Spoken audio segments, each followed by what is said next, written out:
एक बार राजा मिलिंद एक भिक्षु के पास गए। भिक्षु का नाम नागसेन था।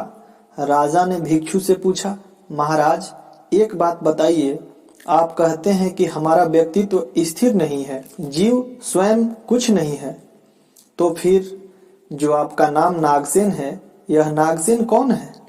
क्या सिर के बाल नागसेन हैं? भिक्षु ने कहा, ऐसा नहीं है। राजा ने फिर पूछा, क्या ये दांत, मस्तिष्क, मांस आदि नागसेन हैं? भिक्षु ने कहा, नहीं। राजा ने फिर पूछा, फिर आप बताएं, क्या आकार, संस्कार, समस्त वेदनाएं नागसेन हैं? भिक्षु ने कहा, नहीं। राजा ने फिर प्रश्न किया, क्या ये सब वस्तुएं मिलकर नागसेन हैं, या इनके बाहर कोई ऐसी वस्तु है जो नागसेन है? भिक्षु ने कहा, नहीं। अब राजा बोले, तो फिर नागसेन कुछ नहीं है जिसे हम अपने सामने देखते हैं और नागसेन कहते हैं, वह नागसेन कौन है? अब भिक्षु ने राजा से पूछा, राजन, क्या आप पैदल आए हैं? राजा ने कहा, नहीं, रथ पर। भिक्षु ने पूछा, फिर तो आप जरूर जानते होंगे कि रथ क्या है, क्या यह पता है? राजा ने कहा, नहीं। भिक्षु बोले, क्या ये पहिए की धुरी रथ है? राजा ने कहा, नहीं। भिक्षु ने पूछा, क्या ये रस्सियां या चाबुक रथ हैं? राजा ने कहा, नहीं। भिक्षु ने पूछा, क्या इन सब के बाहर कोई अन्य चीज है जिसे हम रथ कहते हैं?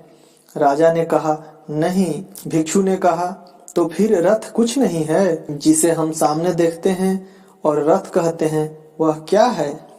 राजा ने कहा, इन सब चीजों को एक साथ होने पर ही इसे रथ कहा जाता है। भिक्षु ने कहा, राजन, इसमें ही आपकी जिज्ञासा का हल छिपा है।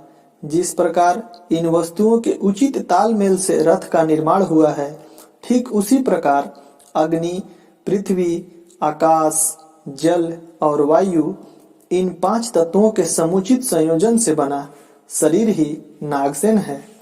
इसके अतिरिक्त कुछ नहीं है। इस कहानी से यही निष्कर्ष निकलता है कि किसी वस्तु को सही आकार इसके घटकों के उचित संयोजन से ही मिलता है।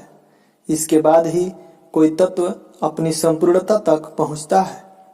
याद रखें, व्यक्तित्व का संबंध उन गहराइयों से है जो हमारी चेतना को विकसित करती है, अर्थात जो हर क्षण हमारे व्यवहार, आचरण और हमारी चेष्टाओं में अभिव्यक्त होती रहती हैं। स्पष्ट है, व्यक्तित्व का अर्थ केवल व्यक्ति के बाहरी गुण जैसे रूप, रंग, चाल ढाल, पहनावा, बोलचाल आदि से नहीं है। इसके अतिरिक्त गुणों से भी है, जैसे चरित्र बल, इच्छा शक्ति, आत्मविश्वास, मन की एकाग्रता आदि। इस प्रकार व्यक्ति का अर्थ व्यक्ति के बाह्य गुणों से एवं आंतरिक गुणों के योग से है। यथार्थ में आंतरिक गुणों के विकास से ही आपके व्यक्तित्व को संपूर्णता प्रदान होती है, जिसे कंप्लीट पर्सनालिटी यानी डायनेमिक पर्सनालिटी कहते हैं, जो किसी भी क्षेत्र में अस्थायी सफलता का प्रमुख अंग मानी जाती है।